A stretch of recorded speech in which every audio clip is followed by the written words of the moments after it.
पुढची बातमी, मविया सरकारच्या काळामध्ये शिंदे फडणवीसांना अटक करणार असल्याचा आरोप प्रकरणाच्या चौकशीसाठी आता एसआयटीची स्थापना करण्यात आलेली आहे। सत्यनारायण चौधरी यांच्या अध्यक्षतेखाली या एसआयटीची स्थापना करण्यात आली आहे।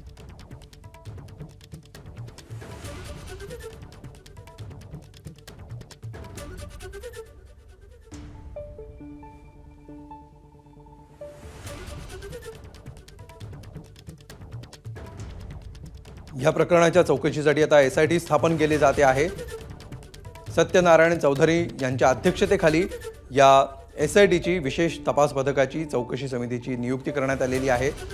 मविया सरकारच्या काळामध्ये शिंदे आणि फडणवीस यांना अटक करण्यासाठी काही प्रयत्न जाणीवपूर्वक केले गेल्याचा आरोप झालेला होता आणि या सगळ्या आरोपांची चौकशी करण्यासाठी या समितीची स्थापना करण्यात आलेली आहे। मविया सरकारच्या काळामध्ये शिंदे आणि फडणवीसांना अटक करण्यासाठी काही प्रयत्न केले गेले, त्या दृष्टीने काही हालचाली केल्या गेल्या का, याच्या मागे कोण होतं, या सगळ्या प्रकरणाची चौकशी आता या समितीकडून केली जाणं अपेक्षित असणार आहे।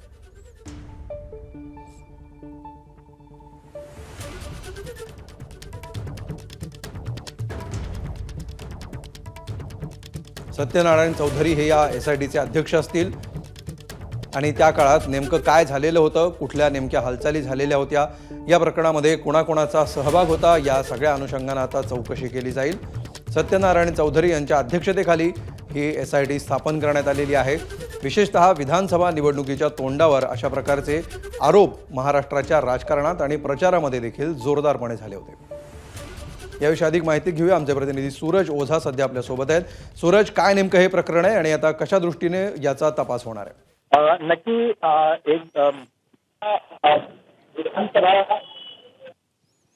जेव्हा नागपूर सत्र सुरू होता त्यावेळी प्रवीण दरेकर यांनी तिथे एक मुद्दा मांडला होता। त्यांनी असा सांगितलं होतं की ज्यावेळी महाविकास होते त्यावेळी एकनाथ शिंदे आणि देवेंद्र फडणवीस यांना अडकवण्याचा एक डाव सुरू होता आणि त्यासाठी खोटे गुन्हे दाखल करण्यात आले होते आणि यानंतर या मुद्द्यावर एक स्टिंग ऑपरेशन देखील समोर आला होता आणि त्यानंतर आता अग्नि विभागने एक एसआयटी नेमलेली आहे। त्या एसआयटी मध्ये मुंबई पोलीस कमिशनरेट मध्ये जे लॉ अँड ऑर्डर आहे, जॉईंट कमिशनर सत्यनारायण चौधरी यांना ठेवण्यात आलेला आहे। त्याचबरोबर जे दुसरे अधिकारी आहे म्हणजे राजीव जैन जे आयजी एसआरपीएफ आहे, नवनाथ ढवले आहेत मुंबई पोलीस झोन 6 चे डीसीपी, त्याचबरोबर आदिकराव पोळ जे एसीपी आहेत, या लोकांची एक एसआयटी नेमण्यात आलेली आहे। त्यांना सांगण्यात आलेलं आहे की 30 दिवसात तुम्ही याचा तपास करा आणि त्याचा अहवाल सबमिट करा। जी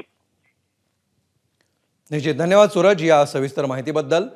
हे नेमकं काय प्रकरण आहे, कशा प्रकारे या दोन नेत्यांना शिंदे आणि फडणवीस यांना अडकवण्याचे प्रयत्न झाले होते, कशा प्रकारे त्यांना अटक व्हावी यासाठी रचना केली गेली होती, या सगळ्याची माहिती या एसआयटीच्या चौकशीनंतर, तपासानंतर आता समोर येऊ शकते।